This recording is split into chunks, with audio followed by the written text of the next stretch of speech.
Hey guys, how's it going? This is Juju Talk Sports. I'm joined, of course, by my colleague Jose, and this is 49 Reasons to Listen. Big news. We finally have the schedule. The NFL is a godsend during this time of year currently because every other sport besides UFC, it's been rough. It's been rough out there, man. I tell you. But thankfully, we know now when the Niners will be playing. We don't know where the Niners will be playing, as there's a lot of questions in the air that we'll kind of dive into this schedule. Jose, initial thoughts on the schedule. How are you looking at this one? Well, initially, what really jumped out to me, it was the similarity from last year. If you recall the stretch that they had last year from Seattle to Green Bay to New Orleans to Baltimore. That 4-week stretch was just rough, and you see this schedule here starting in week 8, and actually started maybe in week 7, depending how good New England's going to be.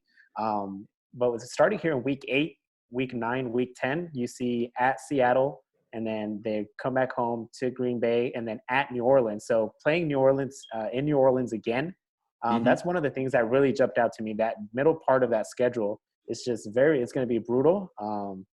And then the good thing after the New Orleans game, they'll have the bye week, and that's another thing too that I noticed.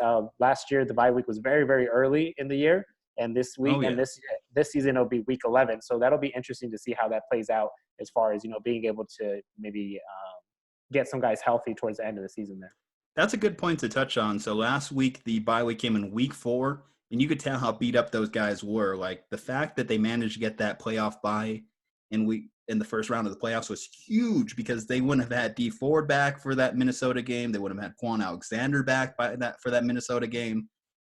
And you could tell that, football is kind of a war of attrition. So just like those cumulative blows just kept adding up because they just didn't have a break. And then they had that tough schedule, towards the end of last year as well, where they were playing wars every single week, whether it be the Ravens, the Saints, the Seahawks. So on the bright side, at least they were battle tested. And certainly you bring up a great point. This schedule will also test them in all the right ways. There are some good things, though. There are some things I like. You mentioned the late bye. I do love the fact that they won't be in any cold weather games to end the year. I think that's awesome. They got a huge break in weeks 2 and 3. The fact that the Giants and Jets games are back to back, so they can literally just stay in New York and not have to worry about it, or at least stay in the surrounding New York area. There's still a lot of questions even for them because obviously New York has been a big hotbed for COVID-19 cases. So, but at least they can stay on that side of the country. As far as like the tough games in the middle, I don't like that they have to face the Packers on a short week on Thursday night. That's probably one of the roughest parts of their schedule. The Saints always playing in the Superdome. That's a war. Then going into New England. So like I said, bright side, at least we're catching New England more towards the middle part of the schedule. So we don't have to worry too much about weather being in play. My main concern is looking off of Belichick's history. This is right around the time of the year where his teams start ramping it up. We don't know how Jared Stidham's going to be. We don't know how their whole quarterback situation is going to work out as a whole. But I would rather have faced New England the very first few weeks of this year rather than having to give them at least time to figure things out. Now, when I look at the initial part of their schedule, I think it's not impossible for them to jump out to a 5-0 start here. So they play the Cardinals, Jets, Giants, Eagles, and Dolphins. Now they play the Eagles on Monday Night Football, which could be tough, bright lights, everything, but that game's at home. So I do like that kind of favors them. And then the other part, and then the other teams in that. So yes, Kyler Murray, the Cardinals gave him a little trouble last year, but In both games. the Jets, Giants, young offensive lines that I don't think are ready for the pass rush the Niners will bring, and certainly not a good offensive line in Miami for assumedly Ryan Fitzpatrick playing. Ryan Fitzpatrick likes to give you a good game, but still the Dolphins are about a year off, I think. So, what do you think about them potentially starting 5-0? How do you feel about that? No, you bring up a great point. That is a very good possibility. You can see them jumping out to just as good of a start as they did last season. You mentioned that Arizona game. Both games that against Arizona last year were very, very tough. Kyler Murray gave him a little bit of fits, usually how any mobile quarterback usually does against that type of defense, that type of 4-3 defense like that. So it's going to be interesting to see how much growth that team really has. they, the draft pick with Isaiah Simmons was interesting. So it's interesting to see, if Arizona is going to have a better defense because of that, or if, Kyler Murray is just going to have this crazy sophomore season or a sophomore slump. So that's going to be interesting to face them in week 1, to see how tough Arizona is actually going to be this year. And then, yeah, you mentioned it. That's huge, having the week 2 and week 3 games against the both New York teams.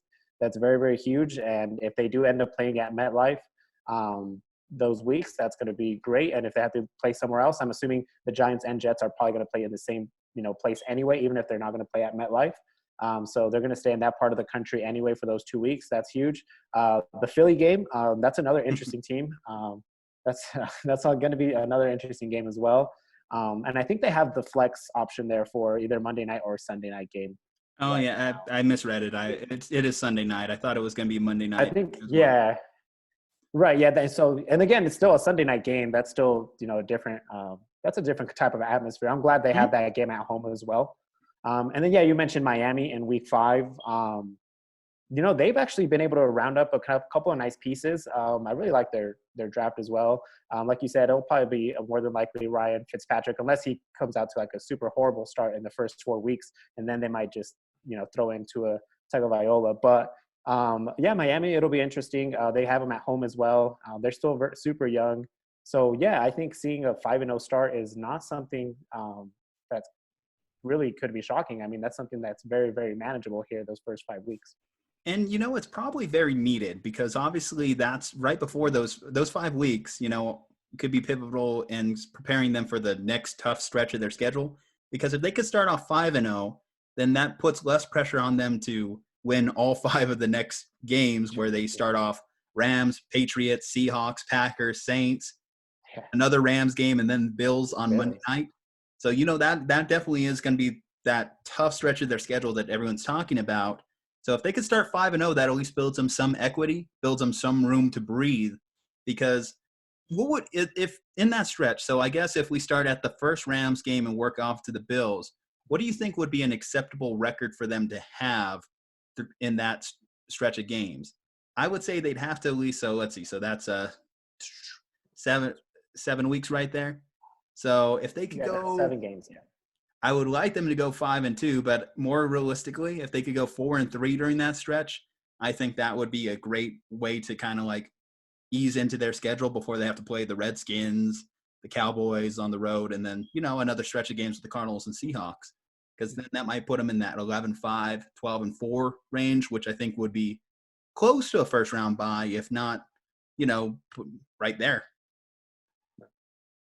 No, yeah, you mentioned that they're 5-2. That would be great if, starting in week 6, going all the way to week 13, if they could finish that stretch 5-2, I think that would be huge for them. Before even 4-3, that still wouldn't be terrible either, because that is a really tough stretch. Starting with that first Rams game, and then like you mentioned, at New England, at Seattle, back-to-back weeks. And then the short week against Green Bay, and then another tough one at New Orleans. So, yeah, I think 5-2 would be huge. If they could pull off a 5-2 stretch there, or even a 4-3 stretch, it wouldn't be terrible. But I think, after that, I think if they could manage just losing 3 games going into that Redskins game and going to that latter part of that schedule, I think they'll be fine. And then remember, again, this year, with the new CBA, there's only going to be one team with the first round bye, the first overall seed. So, if you're looking at 12-4, I think you're looking at 12-4 as a record to really have a chance for that first round bye there. Well, 13-3, we know, got them the number 1 seed last year. Now, I don't think it's improbable that they could hit 13-3 again, being that they managed to come in off a tough schedule last year. But at the same time, they haven't built up that kind of Patriots prestige to just go 13-3 every year. So, and they are in one of the toughest divisions in football when you consider the Seahawks, Rams, and Cardinals alone. Playing 6 games against those teams are definitely do kind of like put you in a situation where you have to at least split. How many games do you think they need to win in division to take home the NFC West? In division, that's going to be tough. I think 2 losses is your maximum right there. 2 or 3 2 losses. losses. Okay. Yeah, and that's tough to do. I mean, you kind of have to bank on sweeping Arizona again this year, which is going to be tough, and try to do the same against Los Angeles. And then maybe you drop one against Seattle, and then maybe drop one against Los Angeles, and then you're still looking, and maybe you get some help from somebody else. Maybe Seattle drops one of the Arizona games, and maybe they drop another one to Los Angeles as well. And the same with Los Angeles. I mean, yeah, you're looking at maybe one loss or two losses to be able to actually win that division. I mean, they went 5-1 last year. They only dropped the first game against Seattle. And then that last game against the Rams was a war. Obviously, it took two back-to-back 3rd and 16 conversions by Jimmy G. That's something, obviously, you don't want any quarterback to have to do multiple times in a game. But they pulled it off. When we look at the Arizona games, so I think the first Arizona game is a little overblown because they did have a big lead. It really was just that long touchdown at the end that made the score a lot closer than what it was.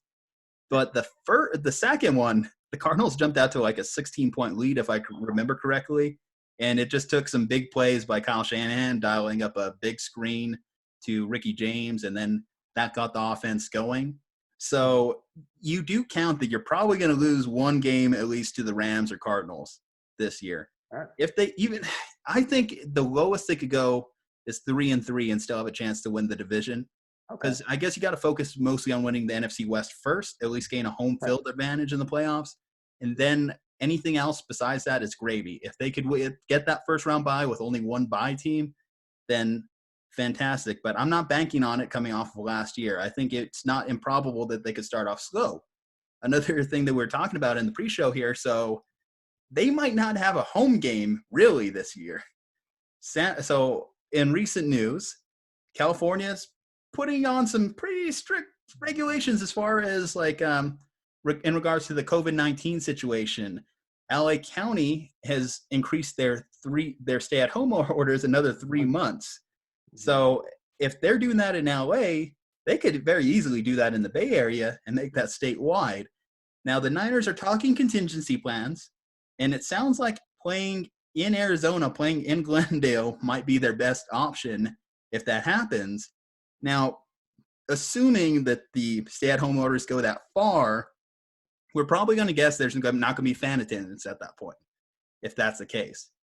But if there is fan attendance, do you think the Niners can sustain not playing really in their home field without necessarily the same fan support? Because I think their fan base travels pretty well. Our fan base travels pretty well.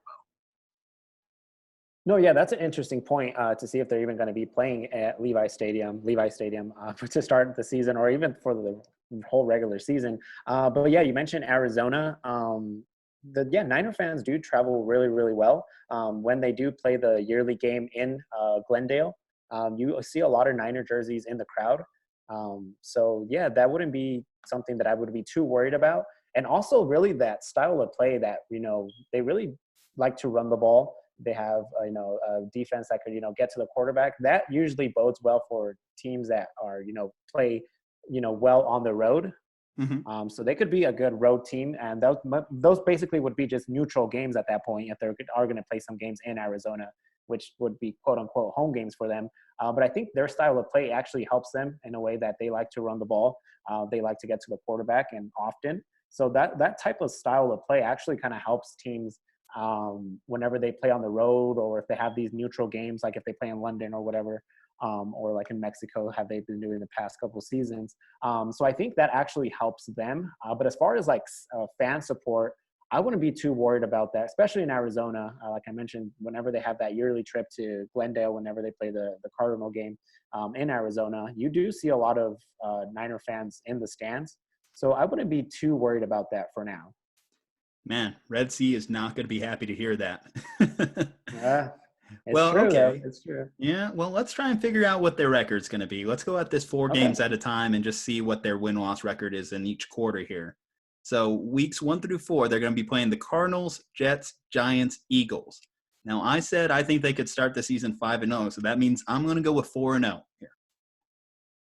And I'm going to go ahead and say 4-0 as well, especially having that Philadelphia game at home. 4-0. Okay, next set of games here. We got the Dolphins, Rams, Patriots, and Seahawks. Now, here's where things get a little tougher, right? So I think they could start 5-0, so I think they're going to beat the Dolphins. but something tells me they're going to go 2-2 in this stretch. So right now, that's going to bring their overall record for me to 6-2. Let's see. For that stretch, for me, I got them beating Miami again, having Miami at home, and I got them beating the Rams at home as well. That New England game worries me quite a bit. Like just because you mentioned that's around the time whenever Bill Belichick really starts getting his guys ready for that latter part of the season. But I still think they pull it off there in a close one, and they lose that Seattle game in Week 8. So I have them now at 7-1. 7-1. Okay. Next set of games here. We got the Packers, Saints, Rams, Bills. Now I know obviously maybe it's a little unfair to look at the Packers and just think a win, but we have had a little bit of ownage on them. If they did drop that first Rams game, I think we could redeem ourselves here. I don't like that Saints game as much in New Orleans, but I think we match up pretty well against the Bills. So I'm going to say 3-1. So that's going to bring our overall record to 9-3 at this point. Okay, yeah, I kind of feel the same way with the Green Bay game. Again, they have them at home. You know what happened the last time they played, those two teams played at Levi Stadium. But yeah, I think just the whole matchup thing, and Green Bay doesn't have that much of a different team with what they did with the draft and what they were able to pick up here so far in the offseason. They basically have the same team coming back. So it's really hard for me to see a way for them to really, maybe it's a whole motivation factor. It's like, okay, they beat us pretty bad the year before. Maybe this year it's a little bit different, but I still see them pulling it off in a short week, even being able to pull that game off against Green Bay. I do not like that New Orleans game at all, especially at the Superdome. Chalk that up as a loss for me for now. And then that Rams game, that one worries me too. That one worries me as well. Los Angeles still really talented team. They have talent all across the board. It's just a matter of them being able to stay healthy. So if they're able to stay healthy through week 12, they could be a team that's super dangerous out there. So I think I'm going to have to draw that one up as a loss as well. And then this Monday night game against Buffalo, I think you mentioned it as well. I like the way they match up against Buffalo as well too. That defense is really scary. It's a really, really good defense. But I just think Kyle Shanahan probably has a lot of tricks up his sleeve to beat a defense like that likes to get pressure on the quarterback and that has a really good secondary as well. I just think Kyle Shanahan is going to have that extra day to really be able to dial up some nice trickery or some good plays for that offense. So I have them winning that game. So that stretch, I had them going 2-2. So that would bring them to 9-3. Okay, so we're both at 9-3 heading into this final 4 games. Redskins, Cowboys, Cardinals, Seahawks. Now, I think obviously Redskins, we think they're probably going to win that one, right? No worries there. Cowboys on the road. Now, that could be a little bit tough, but part of me just thinks too, again, I feel like this is a good matchup for the Niners. I think that with their pass rush, what they're able to do as a team, we can contain Zeke, and then that's going to put all the pressure on Dak Prescott, and we don't know how Dak's going to be at that point in the year. So I'm going to give them a win there. But then we get into the Cardinals and Seahawks, and I think they're going to drop at least one of those games. So with that said, I'm going to give them 3-1 during that stretch, and that's going to bring my total record to 12-4. Okay. All right. So yeah, starting with that Washington game, we saw what they did to them last year. Shut them out last year, in Washington. That super rainy game. Yeah, gross game. Definitely, terrible game. That probably won't be anything similar to that in San Francisco that time of year. So yeah, go ahead and chalk that up as a win for me as well. That Dallas game is super interesting, especially because it's in Week 15, and you know how the NFC East has been the past few years. Those last 3 weeks in that division pretty much determines who ends up winning it. And it has been recently just Dallas and Philadelphia. So if it's another scenario like that, they're going to be up against the ropes and they're going to need a win pretty desperately. And they're going to be playing at home as well, Sunday night game. I think they dropped that game, honestly, at AT&T Stadium. So 1-1. Yeah, so 1-1 during this last 4-game stretch. That Arizona game at Arizona, a tough one, which I think they'll win. Another really, really tough game that they'll probably end up winning. And they dropped Seattle, losing to Seattle both games. So I have them being swept by Seattle this season. I know, and that'll bring me to 11-5. 11-5. Okay, so 12-4 for me. 11-5 for you. That's still a playoff berth right there. It's going to be interesting to see Right. how that comes out in seeding wise, because if you're saying they dropped Right. 2 to Seattle, that means they're probably going to be on the road in that first round, which won't be Right. that fun, but at least they'll still be in the playoff picture. Now, Right. we predicted their schedule. Now I need you to answer another very important question for me, as they finally are going to be playing the Raiders again in the preseason. Are we going to see anyone stabbed this year? I hope not, but at the same time, I hope so. That's just a fun game, man. That is just a super fun, just old school Bay Area clash. That even though now that they're in Vegas, it's still the Raiders, man. It's still Raiders fans, and you know How they're gonna have a lot of people there at Levi Stadium anyway. So it's gonna be great to watch anyway. I'm going to be interested to see what happens with Raider Nation in the Bay Area, because there was Yeah. a poll that came out in the Bay Area last year that said, what are you doing when the Raiders leave? And a decent percentage said converting to Niners faithful. Oh, So okay. I'm okay with We'll that, take 'em. because, I'd rather have some of the interesting individuals from Raiders Nation on my side rather than, potentially confronting me. That is a little bit of a dangerous situation. And, just stay safe, guys. Please don't injure each other, because, we'd like to keep this game in the preseason. It just feels right. It's a natural rival. I'm pretty sure that John Gruden and Kyle Shanahan get along, so I'd hate to put this They're game definitely away friends. again. All right, guys. Well, I'm Juju Talk Sports. This is Jose Corral. That's 49 Reasons to Listen. We'll be back with another episode next week. You can also check me out, of course, at Slump Buster Podcast as well. And other than that, guys, we'll see you next week. Peace. See you guys.